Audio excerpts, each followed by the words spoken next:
Jadi topik hari ini adalah ekstraksi DNA, metodenya fenolkloroform isoamil alkohol.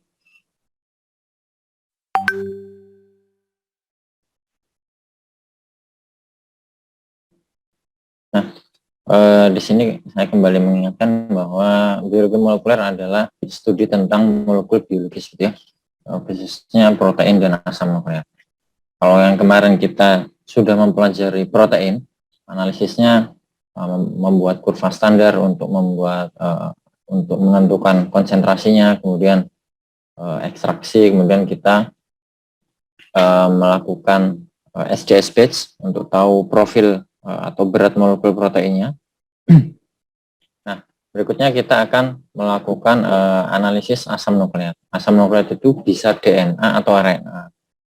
Nah, setiap kali kita ingin melakukan analisis asam nukleat, hal pertama yang pasti dilakukan adalah ekstraksi, gitu ya. Entah itu ekstraksi DNA atau ekstraksi RNA, seperti itu.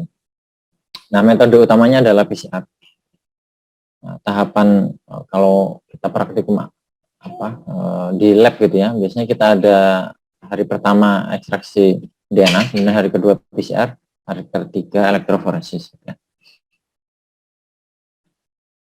Nah, tujuan praktikumnya yang pertama memahami prinsip ekstraksi DNA itu apa. Kemudian yang kedua, komponen-komponen ekstraksi DNA, khususnya yang metode fenolkloroform isoamil alkohol. Kemudian yang ketiga, memahami prosedur ekstraksi DNA, metode PCIA, atau ini singkatannya fenolkloroform isoamil alkohol. Kemudian yang keempat, memahami interpretasi, atau bagaimana cara membaca hasil isolat DNA. Nah, sebelumnya sebagai pendahuluan saya ingin menjelaskan bahwa asam nukleat itu ada di dalam sel, gitu ya. Umumnya ada di dalam sel. Nah, di dalam sel khususnya yang DNA ini ada dua tipe, gitu ya. Ada yang DNA kromosomal, ada yang DNA ekstra kromosomal. Kalau DNA kromosomal itu adalah DNA yang menyusun kromosom, ya. Jadi adanya di inti sel. Nah, kalau manusia ya di inti sel. Kalau bakteri berarti ada di dalam sitoplasma, ya. Berikutnya adalah DNA ekstra kromosomal. DNA yang tidak menyusun kromosom, ya. Kalau di manusia berarti ada DNA mitokondria. Kalau di bakteri berarti plasmid, gitu ya. DNA plasmid. Nah, saya lanjutkan. Ini adalah hubungan antara DNA dan kromosom itu seperti apa. Nah, ini adalah hubungan antara kromosom dan DNA. Jadi intinya kromosom adalah DNA yang dipadatkan, gitu ya. DNA yang dikemas dipadatkan. Awalnya bentuknya seperti ini, kalau molekulnya untai ganda seperti ini. Kemudian DNA akan melilit suatu protein, namanya protein histon. Nah, berikut susunan yang seperti ini, kompleks yang seperti ini disebut dengan nukleosom, ya. Nah, struktur seperti ini akan semakin banyak, kemudian memadat seperti ini.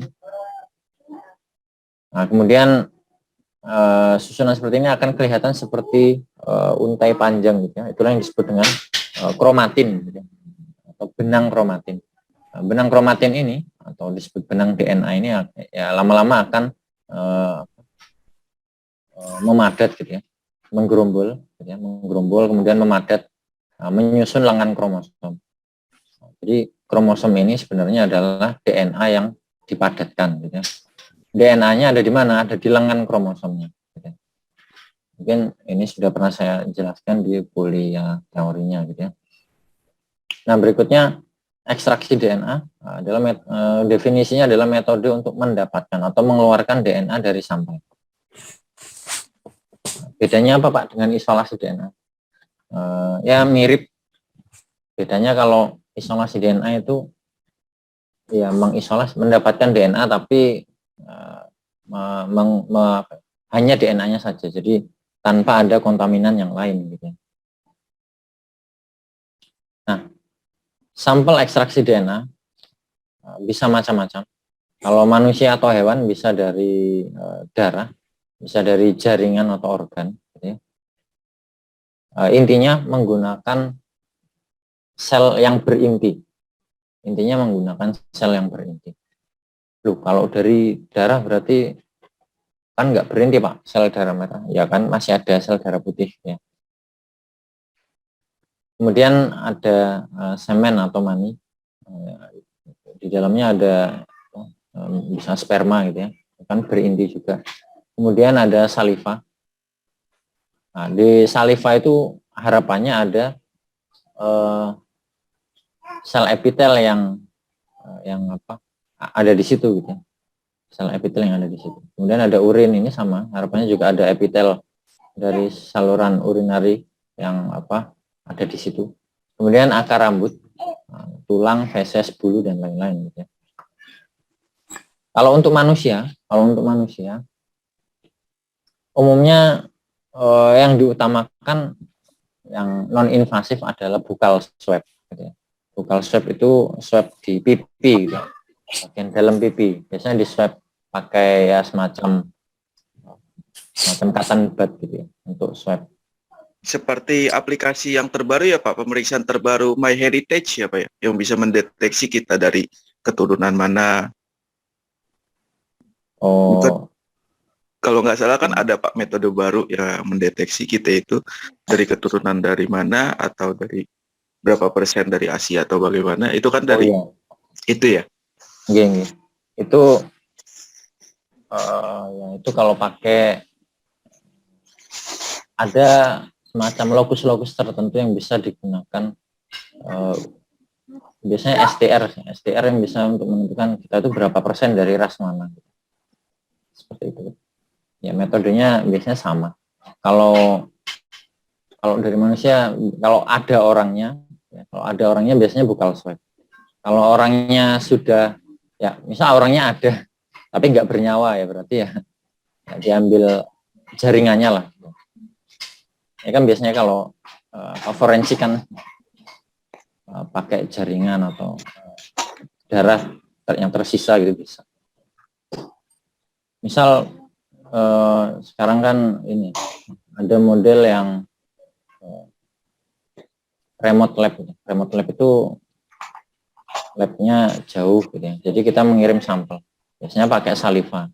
Jadi nanti ada semacam plastiknya gitu untuk wadah saliva. Jadi ada regennya untuk kumurnya nanti dikembalikan ke plastik atau wadahnya itu. Kemudian ditutup, kemudian dikirimkan. Itu yang dianalisis. Berikutnya kalau sampelnya bakteri, umumnya menggunakan kultur bakteri. Kultur ini kultur cair. Kultur cair gitu. Kemudian ini kalau ada bakterinya. Kalau mau langsung dari makanan atau minuman yang diperiksa bisa juga.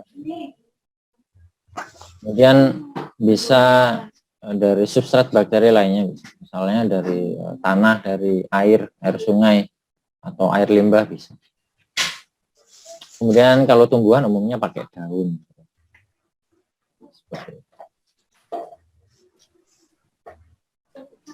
Nah, berikutnya tipe metode ekstraksi DNA. Jadi secara umum metode ekstraksi DNA itu dibagi dua. Ada liquid base, ada yang solid base. Yang liquid base ini ada beberapa yang saya ketahui. Ini yang saya tulis di sini. Yang pertama adalah PCIA. Tapi sebenarnya metode ekstraksi DNA manusia yang pertama kali dilakukan itu metodenya yang salting out. Salting out ini metode ekstraksi DNA yang pertama untuk sampel manusia. Kemudian dikembangkan berikutnya adalah PCIA ini. Gitu ya. Kemudian Selex. Gitu. Kemudian kalau CTEP ini untuk tanaman ya. Kenapa Pak? Kalau CTEP ini biasanya kan tanaman banyak, tumbuhan itu banyak metabolitnya. Ya. Jadi CTEP ini untuk meminimalisir itu supaya nggak mengganggu hasil misalnya DNA-nya gitu. Kalau salting out ini pakai garam jenuh, ya. Garam jenuh itu garam konsentrasi tinggi. Jadi untuk mempresipitasi proteinnya pakai garam atau NaCl jenuh. Kalau Selex ini ya pakai Selex. Selex itu kalau di lab forensiknya DVI Pusdokes itu pakai Selex ini. Dia metodenya keunggulannya cepat. Biasanya forensik pakai ini. Sederhana, cuman seleksi itu perlu perlu dipurifikasi pakai alkohol 70 gitu, supaya agak bagus. Karena selek sendiri ini nggak boleh sampai ada di ketika kita dapat isolatnya, jangan sampai seleksinya ini terikut kesedot di isolatnya itu. Artinya di isolat DNA yang akan disimpan itu gitu. Karena seleksi nanti mengganggu proses PCR. Nah, sebenarnya inti dari ekstraksi DNA ini adalah untuk analisis lebih lanjut. Nah, analisis lebih lanjut itu biasanya PCR. PCIA ini keunggulannya hasil atau DNA yield-nya, hasil DNA-nya bisa banyak, tergantung sampelnya. Kalau sampelnya bagus, bisa banyak dapat DNA-nya. Tapi kelemahannya fenolnya ini sebenarnya harmful gitu ya. Kalau di MSDS-nya itu berbahaya. Uapnya juga bahaya. Kemudian kemurniannya mungkin kalau masih belum pengalaman melakukan sekali 2 kali, mungkin kemurniannya agak jelek gitu ya. Kalau sudah sering ya, tahu cara mengambilnya gitu. Nanti ada bagian yang agak rawan, agak kritis ketika pengambilan supernatan gitu ya, supaya tidak tercampur dengan fenolnya. Kemudian berikutnya ada solid base. Solid base ini yang menggunakan kit gitu ya, biasanya menggunakan kit.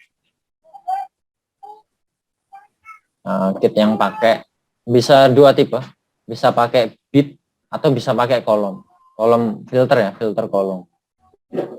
Kalau pakai bit itu kalau dianalogikakan mekanismenya mirip dengan magnet gitu ya. Jadi bit itu bermuatan positif, bisa dari silika gitu. Sama filter kolom ini juga bisa dari silika juga, bermuatan positif. Kemudian akan berikatan dengan DNA, yang mana DNA bermuatan negatif. Seperti itu.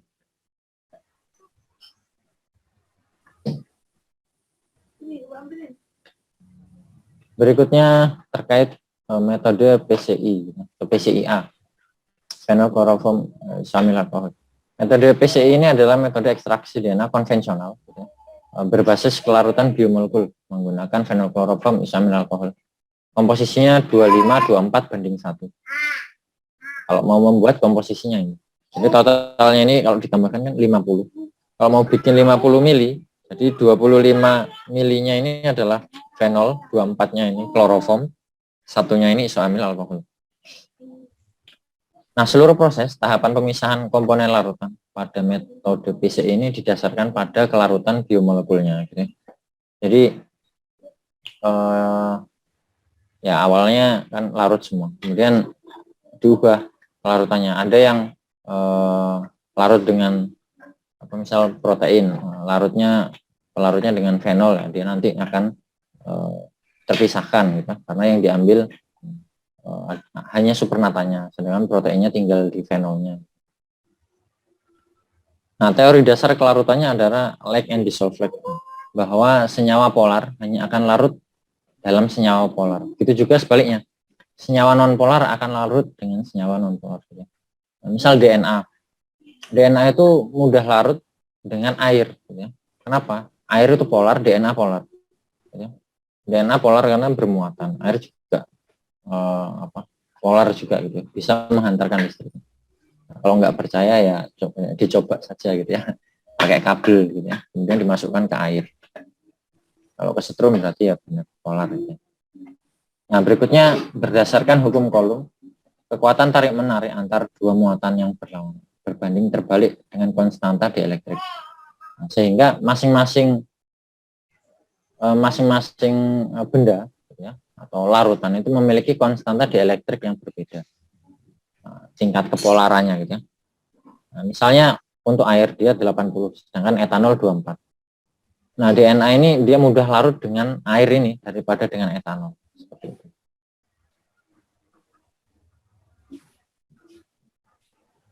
Berikutnya tahapan ekstraksi DNA. Ya.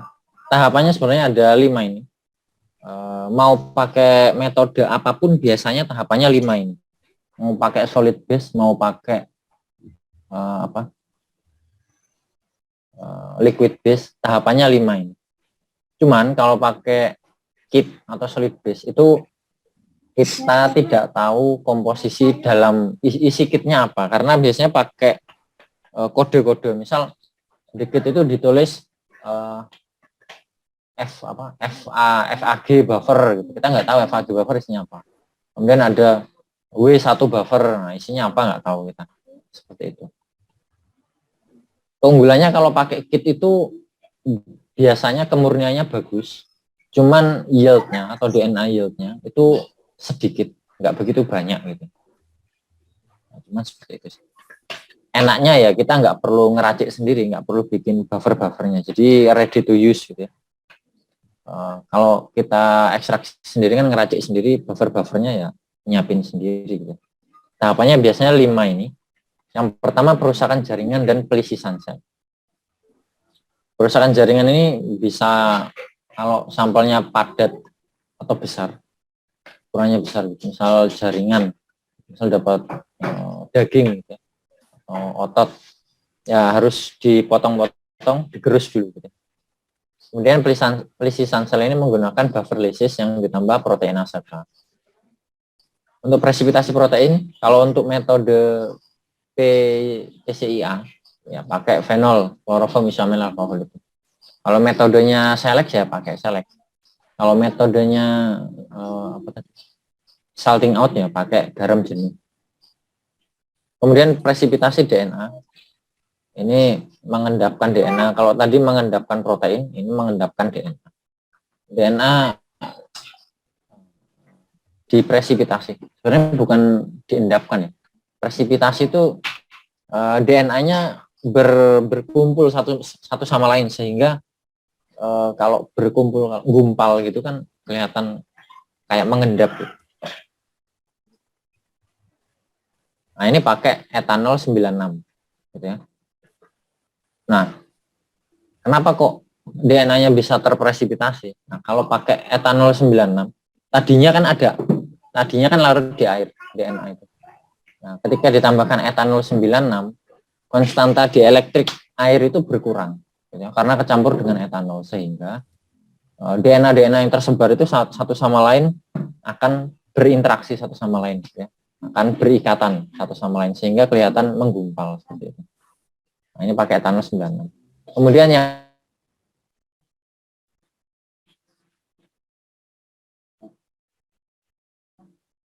sampai mana? Sampai pencucian ini ya.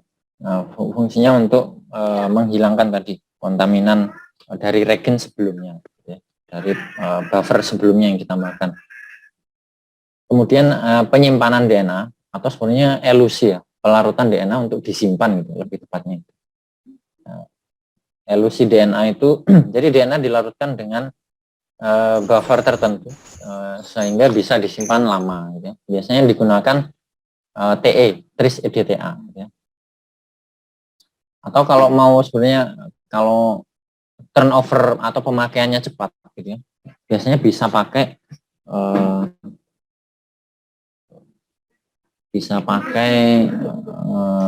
aquabides steril gitu ya. Nah, itu kalau agar cepat.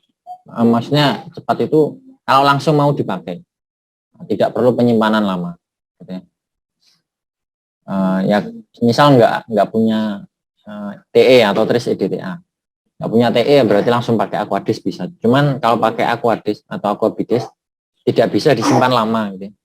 Paling bertahan 1 bulan 2 bulan gitu. Jadi harus segera dianalisis gitu DNA-nya. Nah, supaya kita ada bayangan seperti apa metodenya. Nah, mungkin saya ada sedikit video ya. Nah, ini bisa untuk pembelajaran kita bersama ya. Nah, ini metodenya phenylchloroform isoamil alkohol. Sampelnya ini kultur sel. Jadi kultur sel biasanya kalau kultur sel itu ya dari stem cell gitu ya untuk kultur sel.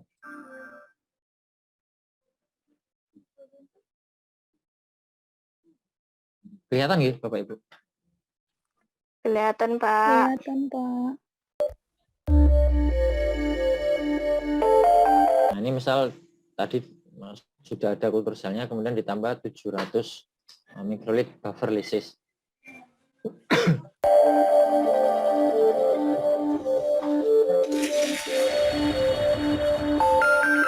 Nah, setiap penambahan biasanya perlu diresuspensi gitu ya. Resuspensi itu dihisap, kemudian dikeluarkan lagi, dihisap, keluarkan gitu. 3 kali gitu. Nah, berikutnya penambahan RNase. RNase ini opsional gitu ya. Jadi kalau mau kemurniannya bagus banget gitu ya. Pokoknya penelitiannya nggak boleh ada RNA, berarti pakai RNase. Tapi kalau kalau penelitian biasa, ya, maksudnya untuk PCR biasa, saya rasa ada RNA sedikit pun nggak apa-apa, tapi jangan terlalu banyak gitu.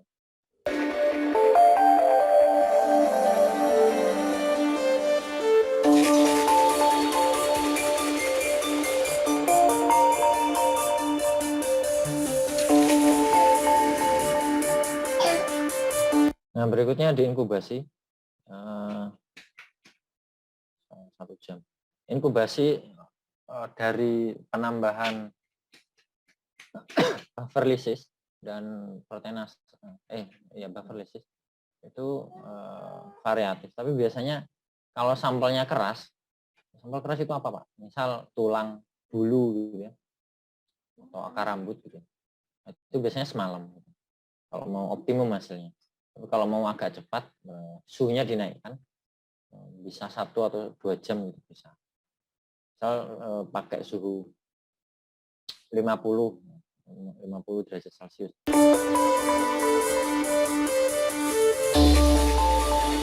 Nah, kemudian ditambahkan proteinase K. Ini bersamaan dengan proses tadi juga bisa sebenarnya.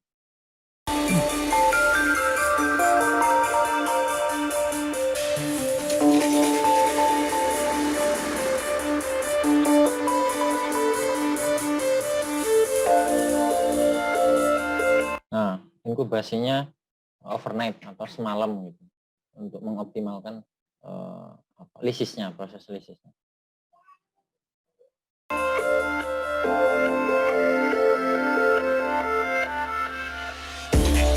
Nah, setelah semalam besoknya gitu, ditambahkan 700 mikrolit phenol kloroform isoamil alkohol. Komposisinya seperti ini.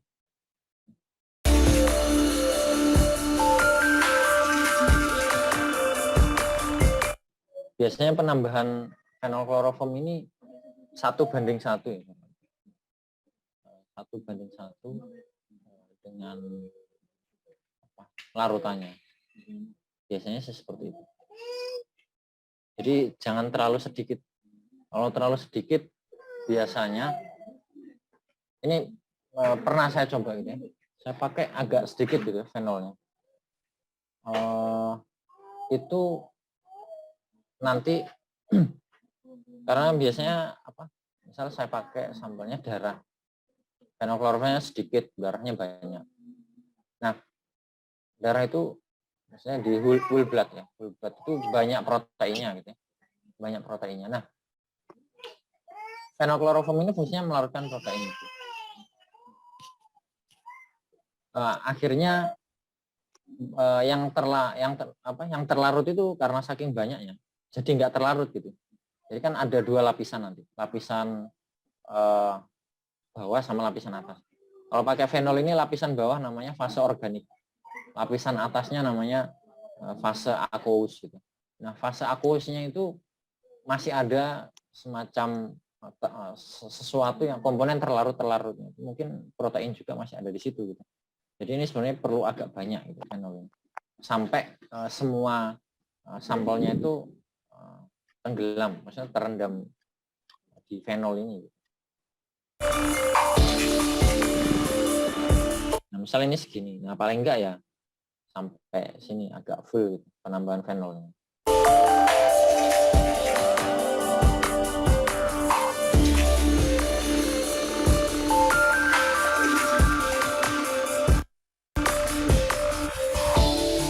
Nah, kemudian disentrifugasi gitu, 13.000 rpm.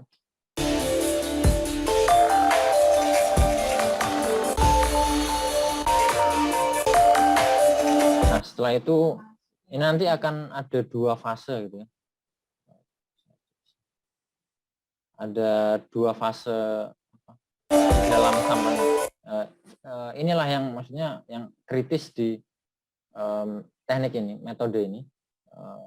Waktu ngambil antara fase aqueous dan fase fenolnya gitu, atau fase organik.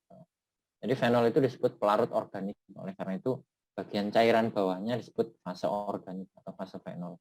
Nah, atasnya ini fase aqueous karena di atas ini isinya pelarutnya adalah aquades gitu, atau H2O. Nah, ini DNA-nya ada di sini, ada bagian atas, bagian bawah ini fenolnya gitu ya. Jadi mirip seperti campuran antara air dan minyak. Fenol itu densitasnya lebih tinggi daripada aquades, ya. Jadi lebih berat. Ketika melakukan sentrifugasi, maka nanti dia akan turun ke bawah, gitu ya. Turun ke bawah, membawa protein yang terlarut. Nah, seperti itu. Kemudian yang bagian atas ini tinggal biomolekul ya, yang muatannya polar. Yang bawah ini fenol ini non polar. Ya, fenol. Atas ini aquades ini polar, sehingga DNA ada di atas ini. Kemudian ini diambil gitu ya. Jangan sampai sedikit pun kena ini ya, kena fenolnya ini. Gitu ya.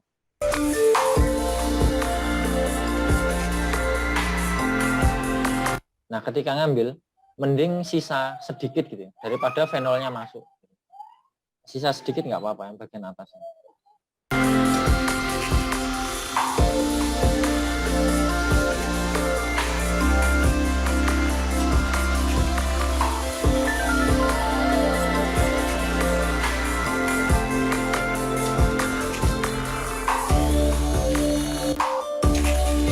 Nah, kemudian ditambahkan kloroform. Atau sebenarnya penambahannya 2 kali. Yang pertama tadi ditambahkan fenol kloroform isoamil alkohol. Yang kedua bisa ditambahkan kloroform saja atau ditambahkan kloroform isoamil alkohol, komposisinya 24:1.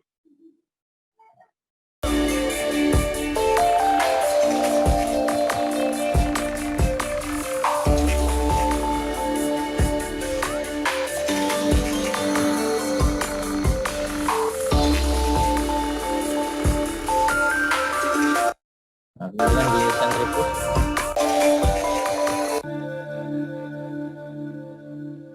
Nah, seperti tadi yang diambil yang atas saja gitu. Yang bawah ini jangan sampai kena kloroformnya.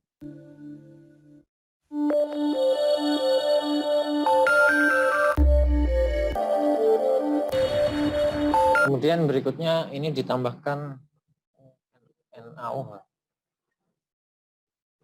Ini NaCl ini, garam.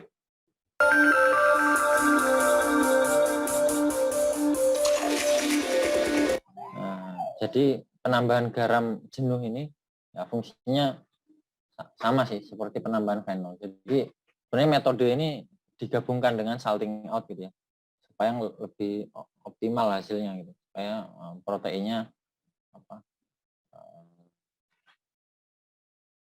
kontaminan proteinnya tidak ada lagi gitu.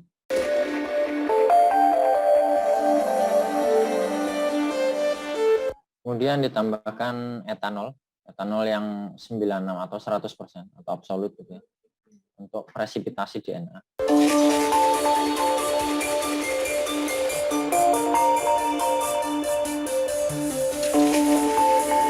Nah, ini nanti kelihatan DNA-nya gitu.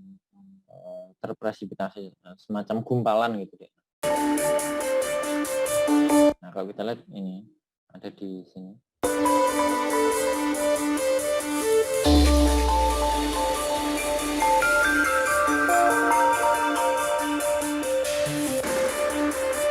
Kemudian disentrifugasi.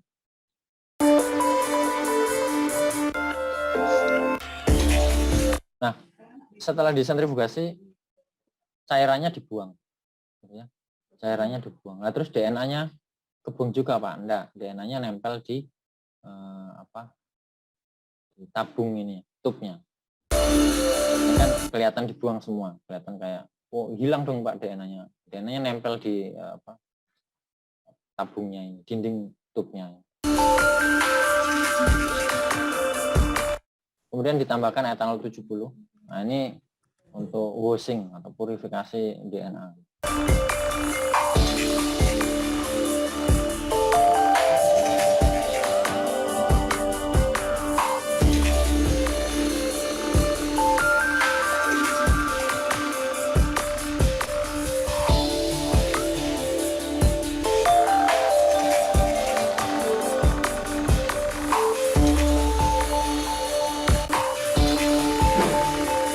Nah, proses tadi, washing tadi, penambahan 70% etanol, itu bisa 2 kali atau 3 kali.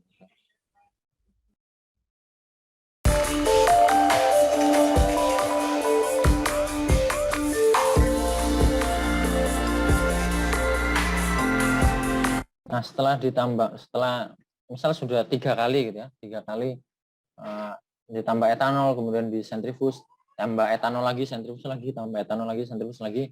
Nah, setelah yang ketiga, itu setelah dibuang supernatannya, larutannya di sini, kemudian dikering anginkan. Kering anginkan. Kalau ada sisa-sisa ya bisa diambil dengan pipet, tapi biasanya kalau saya buka tutupnya, saya letakkan di rak tub gitu ya. Kemudian saya masukkan ke inkubator 50 gitu ya, supaya menguap airnya. Sekitar 15 menit sampai setengah jam itu sudah cukup.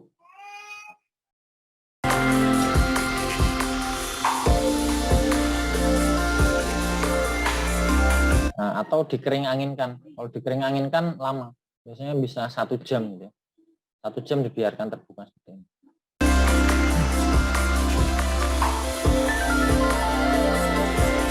Nah, setelah itu ditambahkan pelarut DNA, yaitu buffer TE atau TE, trace EDTA.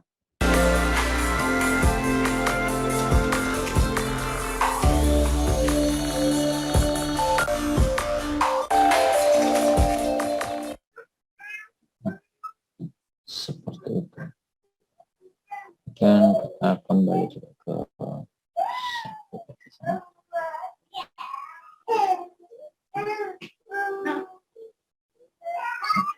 baik, apakah terlihat Bapak Ibu tampilan PPT-nya? Terlihat Pak. Nah, ini penjelasannya. Jadi yang pertama terkait dengan pelisisan sel tadi. Tujuannya merusak komponen atau struktur sel dan mengeluarkan DNA. Nah, menggunakan buffer lysis dan proteinase K. Gitu. Buffer lysis ini isinya ada 5 ini. Ada NaCl, kemudian ada EDTA, TRIS, SDS, dan proteinase K. Fungsinya, yang pertama NaCl berfungsi menjaga DNA supaya tidak terdenaturasi. Jadi supaya tidak terpotong-potong DNA-nya. Gitu. Kemudian membantu menghilangkan protein yang menempel pada DNA, yaitu protein histon. Nah, kemudian membuat proteinnya supaya larut dengan air, karena dia akan berinteraksi dengan DNA. Gitu. Kemudian EDTA ini mengikat kofaktor enzim nuklease. Nah, EDTA ini mirip dengan Selex yang tadi. Jadi dia selating agent, agen pengkelat gitu ya. Pengkelat itu pengikat peruah, biasanya yang diikat adalah logam gitu. Mirip dengan magnet gitu ya. Kalau dianalogikan gitu ya. Kemudian TRIS fungsinya menstabilkan pH supaya pH-nya stabil. Kalau stabil ya intinya DNA-nya supaya tidak rusak gitu ya, DNA genomnya supaya tidak putus. Kemudian sama enzim nuklease ini di dalam sel itu banyak enzim nukleasenya. Nah, supaya enzim nuklease ini tidak aktif maka ya ditambahkan EDTA. Enzim nuklease ini bisa memutus DNA juga. Kemudian ada SDS. SDS ini mengemulsi lipid. Misalnya pada lipid membran sel. Di dalam sel itu banyak lipidnya, terutama lipidnya membran sel ini. Organel-organel ada yang dilapisi lipid juga. Gitu. Kemudian protein ACK ini untuk memutus ikatan peptida pada protein. Nah, misalnya seperti ini. Ini lipid pada membran sel. Nah, ini bagian luar sel atau ekstraseluler. Kemudian yang bagian dalam ini sitoplasma. Nah, lipid ini nanti akan dipecah gitu ya. Supaya isi selnya keluar. Kemudian protein-protein ini juga didegradasi oleh protein ACK. Seperti itu. Nah, komposisi buffer lysis. Ini buffer lysis untuk sel bakteri, ini untuk darah, ini untuk jaringan. Isinya sama, ada tris, ada NaCl, EDTA, dan SDS, cuman mungkin campurannya atau komposisinya agak berbeda gitu. Seperti itu. Berikutnya apa ini? Oh, ini perlu diingat penentuan larutan atau solution umumnya dengan dua cara. Yang pertama dengan presentase. Presentase itu berat dalam gram satuannya per volume. Nah, misalnya seperti apa, Pak? Misalnya ingin membuat tris 2%. Berarti 2 gram dilarutkan dalam 100 mili. Nah, jadilah tris 2%. Berikutnya dengan molaritas. Molaritas itu biasanya kalau ada larutan konsentrasinya 1M, 2M, 3M. Gitu. Nah, dengan cara berat dalam gram, kemudian dibagi berat molekulnya atau MR. Kemudian dibagi volumenya atau pelarutnya biasanya dalam 1 liter. Gitu. Kalau ada molar biasanya konsentrasinya dalam 1 liter. Nah, MR-nya dapat dari mana, Pak? MR ini biasanya dapatnya sudah tertera pada botol regennya, biasanya ada MR-nya sekian. Nah, jadi kita tinggal menyesuaikan saja beratnya berapa dibagi MR, sehingga nanti ketika dilarutkan dengan 1 liter itu berapa M ininya, molaritas berapa molar gitu, berapa M ini, seperti itu. Kemudian yang kedua, presipitasi protein. Tahap yang kedua, presipitasi protein. Tujuannya mengendapkan protein dan memisahkan DNA dengan komponen sel lainnya yang mengandung protein. Misalnya protein histon tadi, protein membran sel, dan protein organel. Nah, menggunakan fenol kloroform, misalnya alkohol. Fenol ini fungsinya, fenol ini protein larut pada fenol karena nonpolar. Membantu mengurai struktur protein. Fenol memiliki densitas lebih tinggi daripada air atau H2O atau aqueous yang dalam larutan itu, sehingga mudah dipisahkan dengan sentrifugasi. Nah, ketika sentrifugasi, fenolnya ada di bawah gitu, sehingga bisa yang atas bisa diambil. Kemudian kloroform. Kloroform ini nonpolar meningkatkan efisiensi penguraian struktur protein dan melarutkan lipid. Kemudian isoamil alkohol ini anti foaming supaya enggak bergelembung-gelembung karena ada SDS itu banyak gelembungnya. Nah, komposisinya seperti ini. 25 24 banding 1. Biasanya 50 gram fenol. Nah, kristal dilarutkan dulu pakai buffer tris. Kemudian 45 kloroform, 2 mili isoamil alkohol. Kalau untuk membuat yang kloroform itu 96 kloroform, 4-nya ini isoamil alkohol dalam 100 mili nanti ya jadinya. Kemudian yang ketiga, presipitasi DNA. Nah, reaksi antara zat terlarut yaitu DNA dan pelarut, karena presipitasi ini pakai alkohol 96 dan pelarut, menyebabkan perubahan fase. Zat terlarut menjadi tidak larut. Kenapa? Awalnya pelarutnya air, tapi karena ditambahkan etanol, konstanta dielektriknya berubah, gitu ya. Awalnya polaritasnya tinggi, jadi rendah. Oleh karena itu, awalnya DNA ini larut, jadi tidak larut lagi, sehingga kelihatan atau visible. Nah, inilah yang disebut dengan presipitasi. Prinsipnya menurunkan kelarutan asam nukleat dalam air. Awalnya larut, akhirnya enggak larut. Sehingga bisa divisualisasikan dalam bentuk kromatin atau benang DNA. warnanya putih seperti kabut, kabut putih. Dapat menggunakan etanol absolut atau isopropanol dalam kondisi dingin. Dingin ini meminimalisir reaksi enzim nuklease gitu dan supaya DNA-nya nggak rusak juga gitu. Kemudian yang keempat, pencucian atau washing. Mencuci sisa regen, fenol, dan kloroform menggunakan etanol 70. Kemudian yang kelima, elusi sebenarnya. Elusi untuk disimpan DNA-nya. Bisa menggunakan tris EDTA, kemudian disimpan di suhu, ini maksudnya suhu -4 gitu ya. Suhu -4 atau -20 biar lama. Oh, supaya lama lagi ya -80. Itu bisa selamanya, kapan mau dipakai gitu ya, bisa dipakai lagi. Tapi inkubator refrigerator 80 mahal.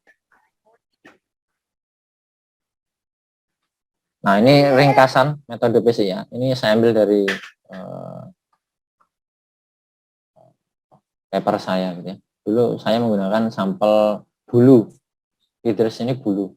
Jadi bulunya saya potong, pangkal bulunya ya, bukan bulu yang helaian-helaiannya. Jadi pangkal bulunya itu dipotong sekian gram, kemudian di analisis ekstraksi DNA, ditambahkan lisis buffer protein ACK, kemudian overnight atau semalam, kemudian disentrifugasi, kemudian ditambahkan PCIA, disentrifugasi, kemudian ditambahkan kloroform misalnya alkohol, disentrifugasi, kemudian ditambahkan etanol absolut, sentrifugasi, kemudian tambahkan purifikasi etanol 70 ini 3 kali, nah, kemudian dilarutkan dengan TE. Seperti itu. Berikutnya adalah mengukur hasil isolat DNA. Nah, mengukur hasilnya itu ada 2 cara. Yang pertama secara kualitatif, yang kedua secara kuantitatif. Yang secara kualitatif ini menggunakan elektroforesis agarose, sel agarose. Konsentrasinya 0,8 sampai 1. Ini konsentrasinya 0,8 sampai 1. Kalau elektroforesis itu ya hasilnya nanti coba saya tunjukkan gambarnya seperti apa, kurang lebih hasilnya seperti itu. Kemudian yang kedua secara kuantitatif menggunakan alat spektrofotometer DNA atau tergantung mereknya, biasanya namanya. Nama umumnya sebenarnya spektrofotometer DNA. Tapi nama alatnya tergantung mereknya. Misal yang ada di lab Biomol itu dari Maestrogen gitu ya. Jadi nama alatnya Maestro Nano Pro gitu ya. Ada yang alatnya dari Thermo yang biasanya terkenal, biasanya disebut nanodrop itu. Kemudian ada GE View, macam-macam lah alatnya, tergantung nama dari ini ya, produk dari mereknya ya, merek perusahaannya. Nah, yang dibaca kalau secara kuantitatif yang dibaca ada 2. Yang pertama yang dibaca adalah konsentrasi DNA-nya. Yang kedua yang dibaca adalah kemurniannya, kemurnian DNA-nya. Nah, alat spektrofotometer DNA ini di dalamnya minimal paling tidak ada 2 panjang gelombang. Kalau di lab Biomol itu malah ada 3. Ya. Minimal ada 2 panjang gelombang, yaitu panjang gelombang 260 dan 280. Ini fungsinya beda gitu ya. Yang 260 ini fungsinya untuk mengukur asam nukleat. Yang 280 ini untuk mengukur protein, jika ada protein di situ. Nah, kemudian kalau ada yang 230 itu untuk mengukur kontaminan, misalnya fenol tadi, itu terukur pada panjang gelombang 230. Gitu. Nah, bagaimana Pak cara ini membacanya ya? Bagaimana cara membacanya? Nah, seperti yang saya jelaskan tadi, yang dibaca ada 2. Ada konsentrasi, ada kemurnian gitu ya. Nah, apakah sudah terlihat Bapak Ibu sekalian? Terlihat, Pak. Baik. Misalnya seperti ini dari alat di lab biomol gitu ya. Nanti bisa di print hasil ininya, skripnya. Misalnya seperti ini sampel 1 gitu ya. Di sini terbaca ada panjang gelombang 230, 260 dan 280. Nah, seperti yang saya jelaskan, 260 ini tadi untuk mengukur asam nukleat, 280 untuk mengukur protein, 230 untuk mengukur fenol gitu ya, kalau ada fenolnya. Nah, yang pertama yang dibaca adalah konsentrasi DNA. Meskipun di sini sudah ada konsentrasinya 91,74 gitu ya. Nah, ini sudah ada. Nah, pertanyaannya dari mana angka ini gitu kan? Nah, sedangkan hasilnya sebenarnya cuman ini toh. Cuman ini. Angka yang di atas ini gitu ya. 230 berapa? 260 berapa? 280 berapa? Sebenarnya cuman ini. Nah, 91 ini dapatnya dari nilai 260 ini dikali 50. Kalau mau coba dihitung ya, hitung aja. 1,8 sekian ini dikali 50. Nanti hasilnya ya insya Allah inilah. 91, sekian. Jadi cara menghitungnya, setiap satu ini absorbansi 260 itu ini sudah ada penelitian sebelumnya gitu ya, bahwa kalau setiap satu dapat satu absorbansi itu banyaknya DNA di dalam larutan itu adalah 50 nanogram. Sehingga kalau 1,8 ya berarti tinggal dikali 50. Nah, berarti 91, sekian nanogram per mikrolit. Nah, jadi yang dimasukkan ke alatnya itu cukup 1 mikrolit, Bapak Ibu. Nggak usah terlalu banyak. Jadi pakai mikropipet 1 sampai 10 gitu ya. Pakai pipet tip yang putih, kemudian ditempelkan ke alatnya itu. Nanti terukur sekian. Nah, kemudian yang kedua, melihat kemurniannya. Kemurnian DNA itu dilihatnya dari yang ini. 260 per 280. Nah, jadi ini 1,8 sekian dibagi dengan ini 0,986. Nah, hasil yang baik jika hasilnya perbandingannya adalah 1,8 sampai 2 gitu ya. 1,8 sampai 2. Kalau kurang dari itu gimana, Pak? Misal kurang dari itu, berarti nilai 280-nya tinggi itu. Kalau kurang dari 1,8, misal 1,5 atau 1,2, berarti nilai 280-nya ini tinggi. Berarti tinggi proteinnya. Gitu ya cara bacanya. Misal kalau hasilnya di atas 2, misal 2,5 gitu ya. Nah, berarti 260-nya tinggi. Kalau 260-nya tinggi berarti asam nukleatnya tinggi gitu ya. Nah, asam nukleat yang bisa diproduksi, bisa diperbanyak adalah mRNA. Ya. Berarti RNA-nya banyak.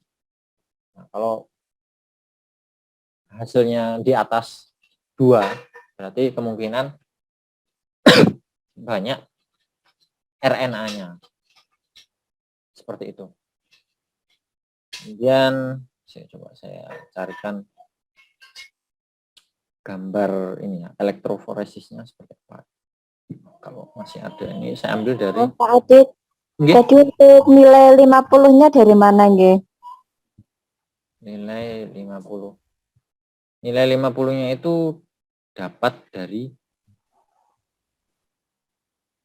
ini 260 ini. 1,8 sekian dikali ini. Oh, nilai 50-nya. Iya, tadi kan 260 kali 50 gitu. Lah 50-nya dari mana? 50 itu tadi sudah saya jelaskan bahwa sudah ada penelitian yang sebelumnya bahwa kalau satu misal ngukur dapatnya 1,00. Satu ini isinya adalah 50 nanogram di dalam sampel itu. Nah, terus orangnya oke lah kita bikin 50 nanogram di larutannya. Kemudian kita ukur pakai alat spektro. Nah, keluarnya 1 seperti itu. Gitu nggih. Berarti udah otomatis nggih dari alat nggih? Nggih, semacam ketetapan gitu. Kalau 260 ini dia menunjukkan angka 1 absorbansinya berarti itu di dalamnya kurang lebih ada 50 nanogram. Seperti itu. Nih. Berikutnya sih, coba saya carikan gambar elektroforesis. Oh, masih ada.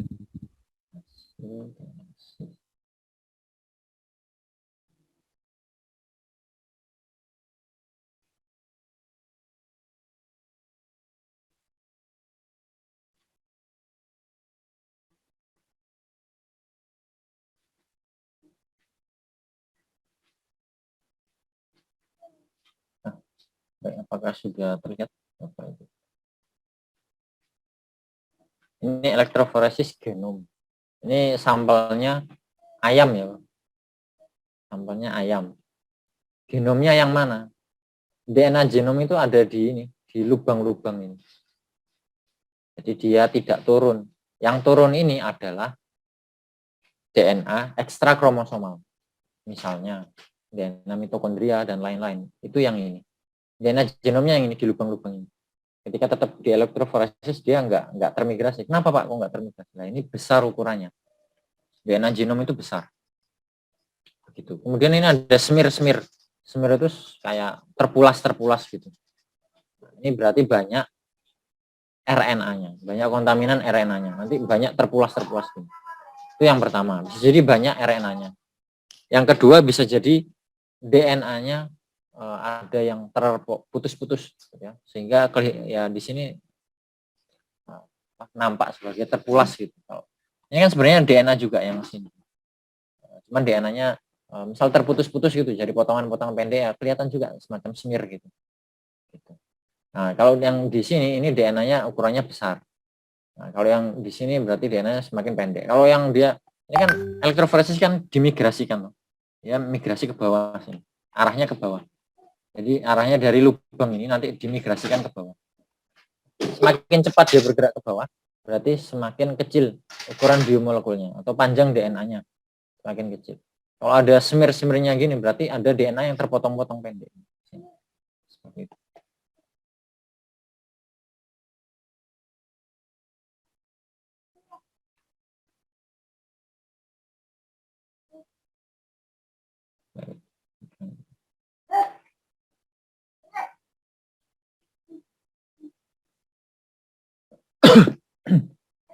Nah, berikutnya terkait elektroforesis gel agarose. Elektroforesis agarose ini metode untuk mensparasi gitu ya. Sebenarnya untuk memvisualisasikan fragmen DNA gitu. Dengan juga untuk mensparasi untuk memisahkan fragmen-fragmen DNA.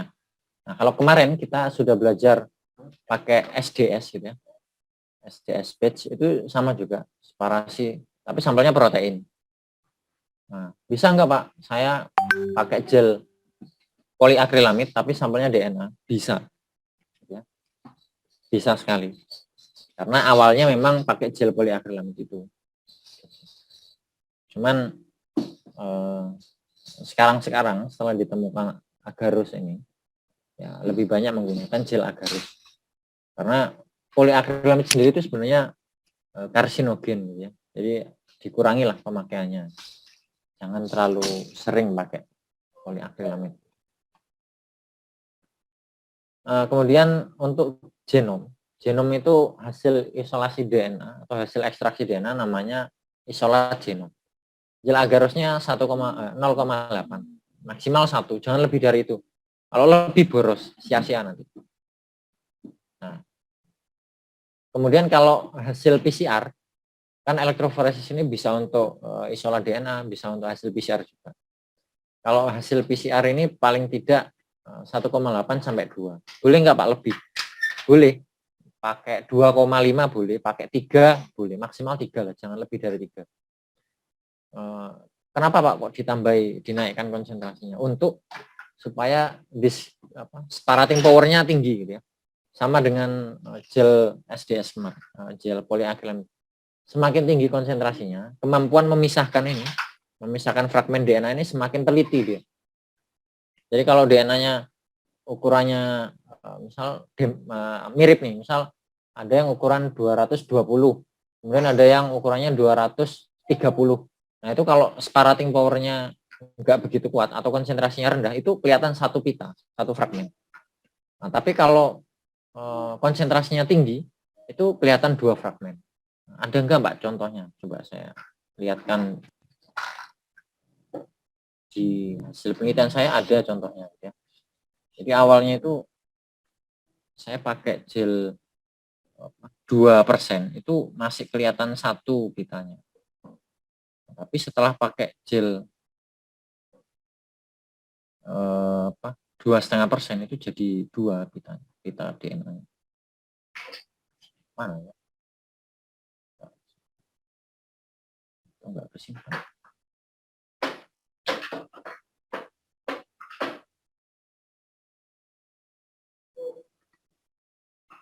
Enggak ini. Nah, coba ini.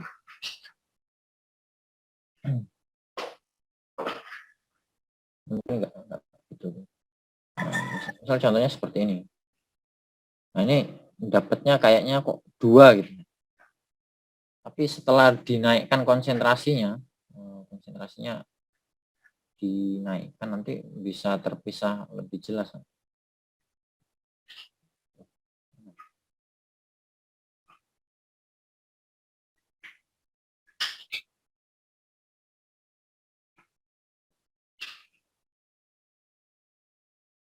Nah, ini jadi lebih kelihatan jelas. Sebenarnya ada 4 bin gitu, 3 atau 4 bin seperti itu. Kalau tadi kan kelihatannya cuma 2. Nah, ini sudah mulai terpisah, sudah kelihatan. Nah, atasnya 1, nah, ada tengah, ini tebal, kemudian ada 3 bin gitu ya, kelihatan. Nah, ini kalau dinaikkan konsentrasi agarusnya.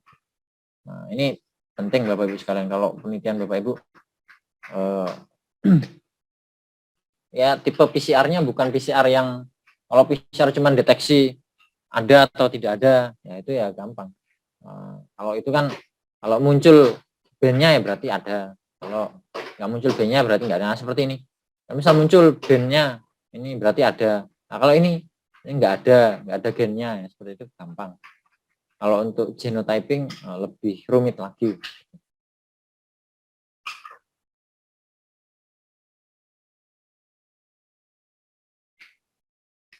Nah, untuk yang elektroforesis gel agarose untuk sampel genom ini perlu ditambahkan loading dye.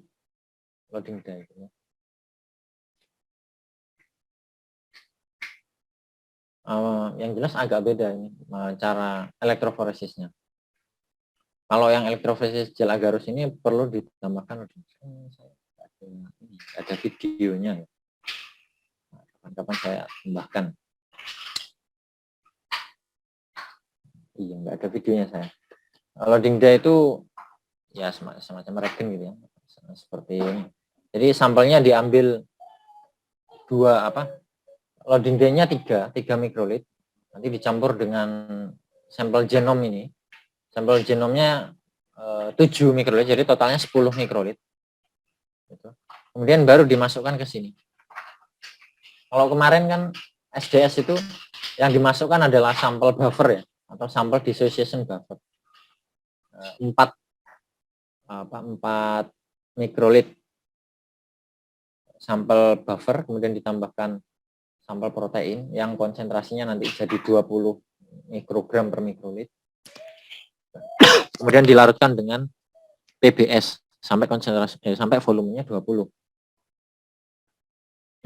Seperti itu. Nah, kalau yang ini sampel genom ini nanti ada praktikumnya juga. Jadi sampel genomnya ini, isolat DNA-nya ditambah loading dye. Biasanya loading dye-nya 3 mikrolit, sampel genomnya 7 mikrolit, sehingga totalnya 10. Kemudian dimasukkan ke sumuran-sumuran ini. Kemudian dimigrasikan gitu, di running. Ini agak beda dengan elektroforesis yang hasil PCR. Elektroforesis hasil PCR itu tidak ditambahkan loading dye. Kenapa? Besok kita pelajari itu kenapanya gitu. Nah, setelah di elektroforesis, nanti ini divisualisasikan ke UV transilluminator supaya terlihat pita DNA-nya. Karena kalau nggak disinari dengan cahaya UV gitu ya, itu nggak kelihatan. Seperti itu. Nah, bahan yang digunakan untuk elektroforesis gel agarose itu serbuk agarose, buffer TAE. Itu untuk melarutkan untuk apa? running buffernya itu TAE. Juga untuk membuat gel, jadi gelnya serbuk agarose ini. Kemudian ditambah TAE gitu ya. Misal mau membuat agarose 8%, berarti 0,8%. Berarti kita nimbang 0,8 gram dilarutkan ke 100 mili TAE. Nah, nanti ditambahkan pewarna DNA atau DNA dye. Nah, kemudian di elektroforesis. Nah, ini penjelasannya pertemuan minggu depan ya. Saya jelaskan. Baik, mungkin dari saya untuk apa? Topik ekstraksi DNA ini cukup di sini. Oh, saya masih ada satu video lagi coba saya tunjukkan. Kalau ini video yang dari ini dibuat sendiri gitu ya. Kalau tadi kan saya ngambil dari YouTube ya, ada sumbernya. Ini yang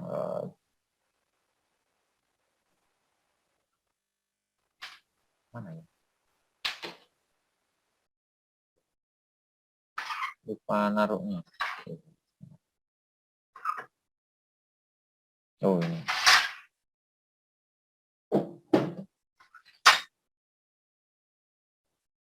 Apakah sudah terlihat Bapak Ibu sekalian? Sudah, Pak. Sudah. Sampelnya ini udang. Tapi sebenarnya ini penelitiannya, ini kan termasuk dalam penelitian. Ini penelitiannya untuk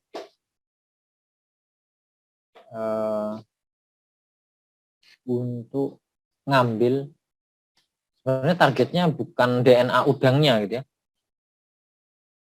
Yang diambil adalah DNA bakteri yang ada di udang ini, gitu. Nah, ini bahan-bahannya.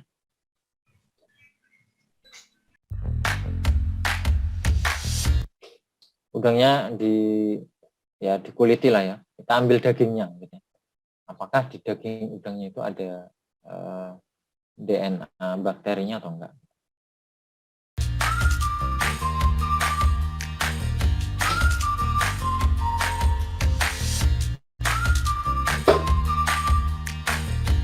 Nah, kemudian daging udangnya ditimbang, kurang lebih 3 gram.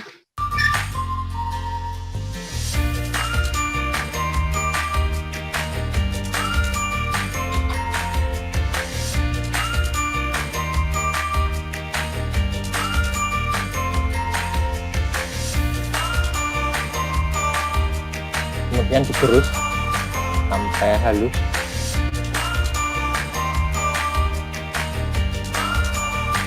Kemudian dimasukkan ke botol Falcon ini.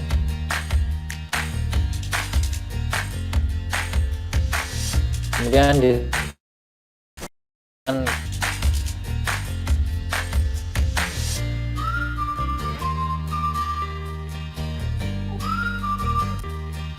ditambahkan protein aseka.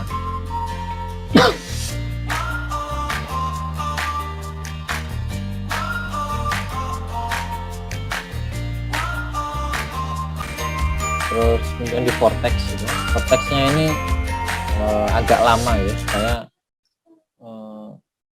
DNA-nya terekspos gitu. Kemudian di rotator selama 1 jam. Setelah itu dimasukkan water bath.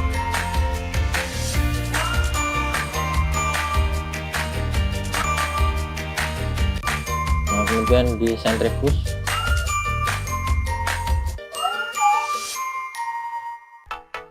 Nah, ini yang diambil cairannya atau supernatanya yang atas. Peletnya disisahkan atau dibuang gitu, nggak dipakai. Nah, supernatanya diambil 500 mikrolit, dipindah ke tub ini, tub 2 mili.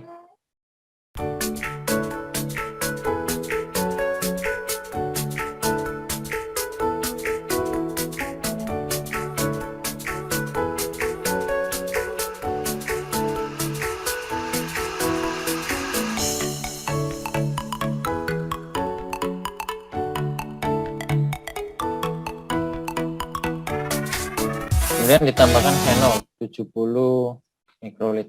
Nah, fenol ini kelihatan ya, kalau fenol coklat seperti ini, kecoklatan atau kemerahan seperti ini fenol yang stok lama gitu ya. Kalau baru sebenarnya fenol itu ya putih warnanya gitu ya.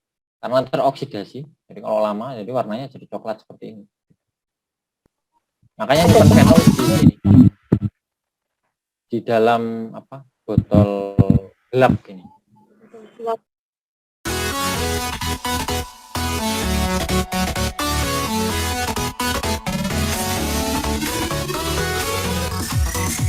Nah, kemudian di rotator, setelah di rotator di sentrifugasi.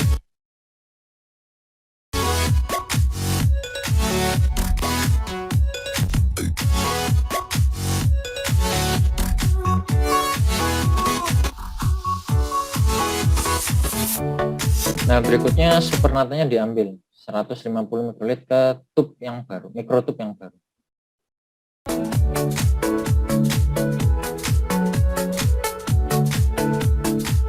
Nah, ini pengambilannya yang seperti tadi, jadi tidak boleh terambil fenolnya gitu ya. Jadi cuman supernatanya saja yang keambil.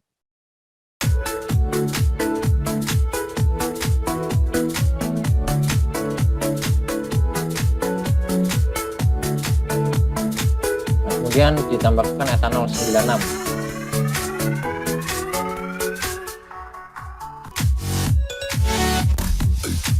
Kemudian disentrifugasi. Setelah itu tambahkan etanol 70. Supernatanya dibuang. Kemudian ditambahkan etanol 70.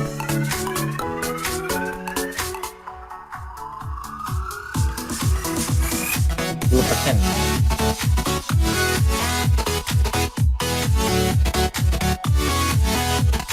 Nah, setelah itu disentrifugasi, terus supernatanya dibuang. Itu dilakukan 3 kali gitu ya. Itu dilakukan 3 kali, kemudian dikeringkan. Nah, setelah dikeringkan baru ditambah ini TE.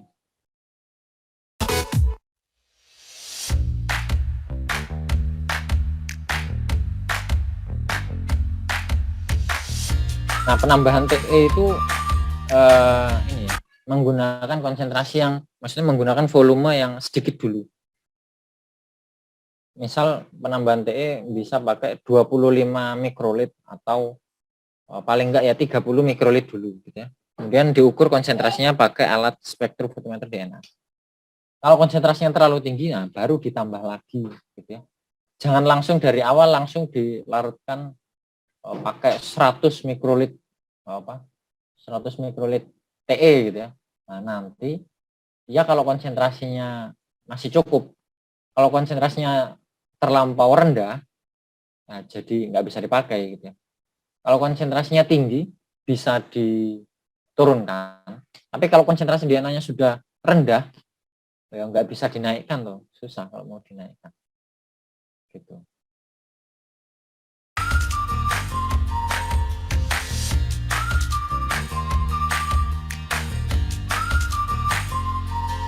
Itu tadi videonya.